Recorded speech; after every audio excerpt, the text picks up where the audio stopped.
There is so much new content getting ready to come out from the guys at Marvel and Disney that we can't wait to see what they do with the franchise post-Endgame. There will always be those that are unable to accept what can be. Some new revelations from Kevin Feige about the new Loki TV show, and the Doctor Strange sequel tie-in might just make all this that much more interesting.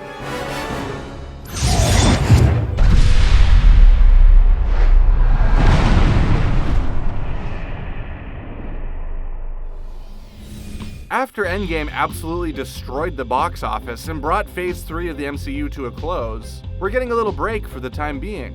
But that doesn't mean that Marvel has been resting on their laurels. In fact, they're doing just the opposite. The upcoming streaming service Disney Plus has already packed their roster with a handful of new Marvel shows, and the company also announced a ton of new movies that will be hitting theaters over the next few years.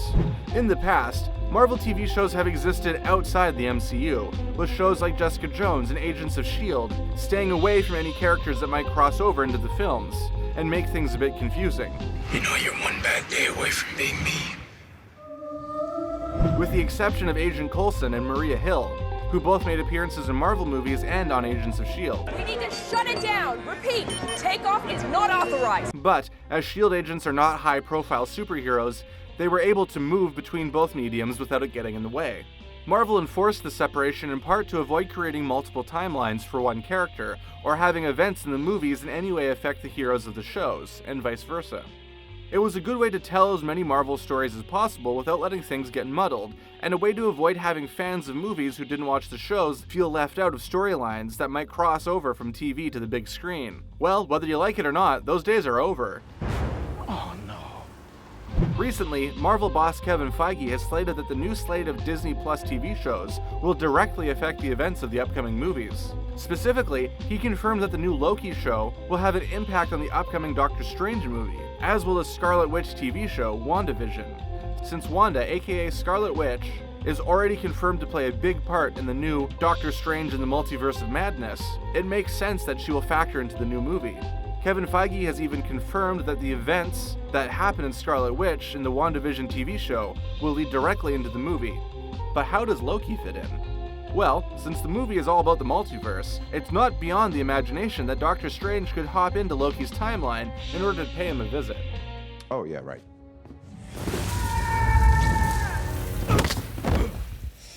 We know that the new Loki TV show will pick up right where Endgame left off, with everyone's favorite trickster having snatched the Tesseract and escaped into an alternate timeline after Steve Rogers went back in time in order to retrieve it, thereby avoiding his capture in the original Avengers movie. Before you start thinking, but wait, if Loki escaped back in 2012 with the Tesseract, what happens to any of his next appearances in Marvel movies? Do they appear like Marty McFly does after taking credit for Johnny B. Good in 1955? Don't forget, in the MCU, it is explained that every time someone changes something in the past, it simply causes a splinter timeline that exists alongside the one we already know. So, even though no story about time travel is without giant questions and glaring logic holes... Well, that's what I heard. Wait, but who? Who told you that? Star Trek, Terminator, Time Cop, Time After Time. We'll just have to accept that one and move on. Time travel! With that in mind, we now have a new timeline for the Loki show to take place in, that sees Loki bopping around with the Tesseract making all kinds of his signature mischief, though we have to wonder which version of Loki we'll be seeing.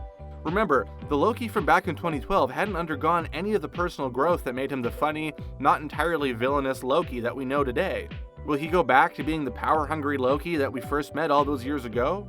Or will he become the guy who has become endearing and hilarious in his own right? We have been told by Marvel that Doctor Strange in the Multiverse of Madness will be the MCU's first foray into another genre, and that is supposed to be a whole lot darker and scarier.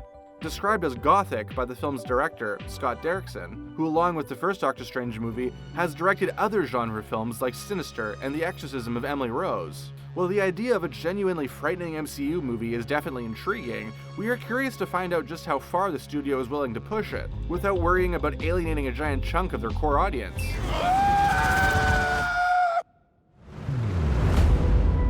However they interweave these two stories, we are ready to watch it all go down. How about you? Let us know in the comments.